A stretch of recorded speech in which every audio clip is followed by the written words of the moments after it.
बनने लगी। हेलो दोस्तों, मैं गजन सिंह राजपूत आज कक्षा 12 भौतिक विज्ञान का दूसरा वीडियो लेकर उपस्थित हूँ। आज का टॉपिक है कूलाम का नियम। तो कल मैंने आप लोगों को वैद्युत आवेश, आवेश के गुण और आवेश का इलेक्ट्रॉनिक सिद्धांत के बारे में बताया था।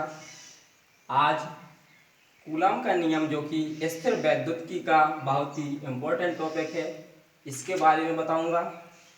इसके पहले आप लोगों ने कक्षा 11 में न्यूटन का गुरुत्वाकर्षण का नियम पढ़ा होगा, जो कि दो द्रव्यमानों के लिए था। उस नियम के अनुसार ये जो कूलाम का नियम है, ये दो स्थिर बिंदु आवेशों के बीच कार्य करता है। तो शुरू करते हैं। माना दो बिंदु आवेश Q1 और Q2 एक दूसरे से स्मॉल r दूरी पर स्थित हैं। अब ये दोनों आवेश समान प्रकृति के, अर्थात दोनों धनात्मक अथवा दोनों ऋणात्मक हो सकते हैं, या फिर एक धनात्मक एक ऋणात्मक हो सकता है। यदि ये दोनों आवेश समान प्रकृति के हैं तो इनके बीच प्रतिकर्षण बल कार्य करता है, और यदि विपरीत प्रकृति के हैं तो आकर्षण बल कार्य करता है। तो कूलाम के नियम के अनुसार किन्हीं दो स्थिर बिंदु आवेशों के बीच कार्य करने वाला आकर्षण अथवा प्रतिकर्षण बल दोनों आवेशों के गुणनफल के समानुपाती, अर्थात F समानुपाती Q1 Q2 तथा दोनों आवेशों के बीच की दूरी के वर्ग के व्युत्क्रमानुपाती, अर्थात F समानुपाती 1/r² होता है। इसे हम फर्स्ट इक्वेशन और इसे सेकंड इक्वेशन। अब दोनों को एक साथ लिखेंगे। समीकरण 1 व 2 से तो कह सकते F समानुपाती Q1 Q2 बटे r²। जब भी समानुपाती का चिन्ह हटाते हैं तो एक कांस्टेंट आता है। तो यहाँ F, जब यहाँ समानुपाती हटा के बराबर लगाएंगे तो ये कांस्टेंट K आएगा, Q1 Q2 बटे r², जहाँ K एक नियतांक है।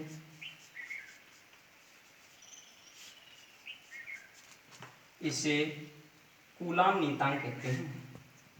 इसका मान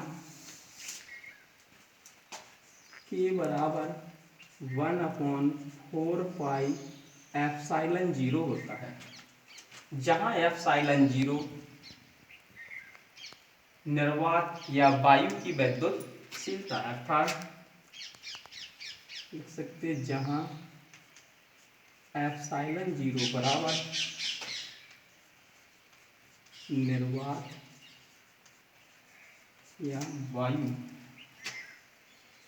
की वैद्युतशीलता।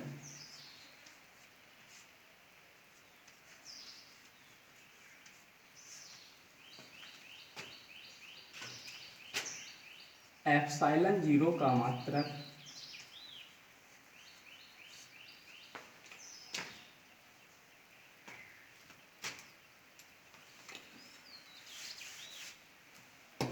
तो लिख सकते, अतः K की वैल्यू इसमें रख देंगे तो आएगा F बराबर 1/4πε0 Q1 Q2 बटे r²।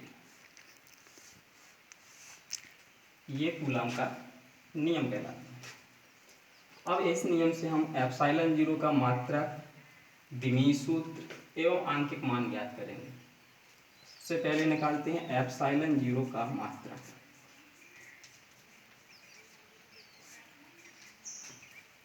जब ε0 का मान निकालेंगे तो ε0 को यहाँ ले जाएंगे, F को यहाँ आएगा। ये आवेश है तो इसका कूलाम स्क्वायर प्रति newton metre square. Epsilon zero का आंकिक मान बराबर 8.85 गुणा 10⁻⁻12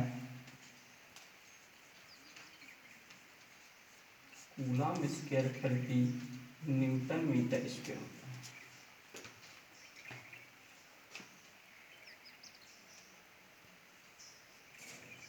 अतः ये कांस्टेंट के आया था, इसकी वैल्यू के बराबर 1/4 पाई एप्सिलॉन जीरो बराबर 1/4 पाई की वैल्यू 3.14, एप्सिलॉन जीरो की वैल्यू 8.85 गुणा 10⁻⁻12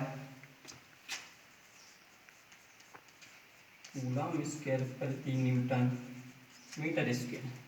जब इसका कैलकुलेशन करते हैं तो ये आता है 9 गुणा 10⁻9 ऊपर पहुंच जाएगा न्यूटन मीटर स्क्वायर प्रति कूलम स्क्वायर। ये के की वैल्यू हो जाती है। इसके बाद एप्सिलॉन जीरो का विमीय सूत्र।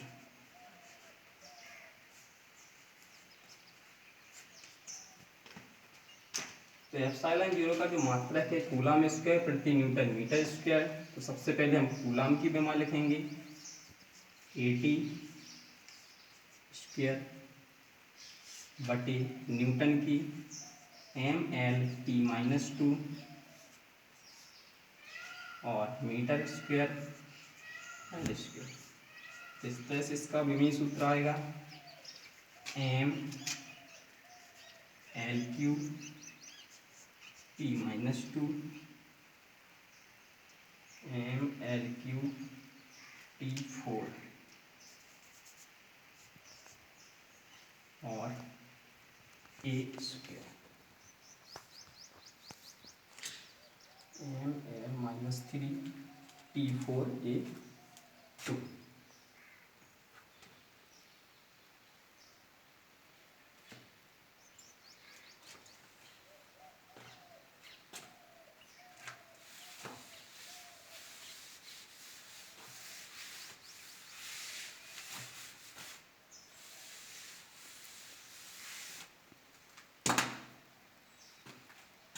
नेक्स्ट हेडिंग है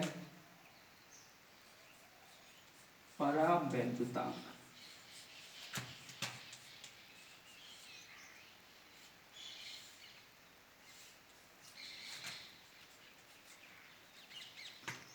तो किसी माध्यम का परावैद्युतांक उस माध्यम की वैद्युतशीलता और निर्वात की वैद्युतशीलता के अनुपात के बराबर होता है, अर्थात कैपिटल के बराबर एप्सिलॉन बटे एप्सिलॉन जीरो। यहाँ स्मॉल के जो था ये नियतांक था, तो ये जो कैपिटल के है ये माध्यम का परावैद्युतांक कहलाता है। तो यहाँ से हम निकाल सकते हैं माध्यम की वैद्युतशीलता एप्सिलॉन बराबर निर्वात की वैद्युतशीलता इंटू माध्यम का परावैद्युतांक।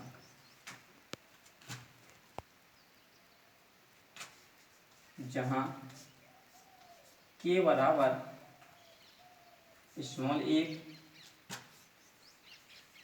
यदि माध्यम वायु हो, के का मान 1 से बड़ा होता है यदि माध्यम परावैद्युत। परावैद्युत ऐसे पदार्थ कहलाते हैं जो विद्युत के कुचालक होते हैं, जैसे मोम हुआ, कागज। और के बराबर अनंत होता है यदि माध्यम कोई चालक यानी धातु हो। तो के जो कि माध्यम का परावैद्युतांक होता है, इसे हम परिभाषित कर सकते हैं। किसी माध्यम का परावैद्युतांक उस माध्यम की वैद्युतशीलता और निर्वात की वैद्युतशीलता के अनुपात के बराबर होता है। इसका मान माध्यम वायु के लिए 1 होता है। यदि माध्यम कोई परावैद्युत है तो मान 1 से अधिक होता है, और यदि माध्यम धातु में है तो इसका मान अनंत होता है।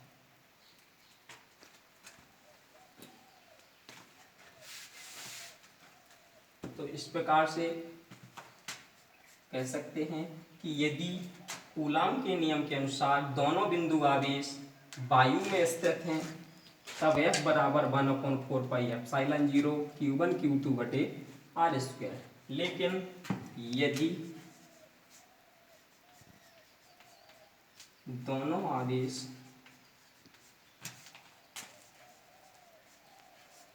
किसी माध्यम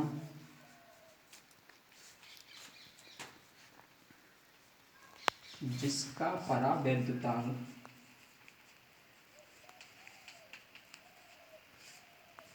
कैपिटल K हो में स्थित हैं, तब F बराबर 1/4πε0 इंटू K Q1 Q2 बटे R²। इस तरह से कूलाम का नियम पूरा होता है और आज का टॉपिक यहीं खत्म होता है।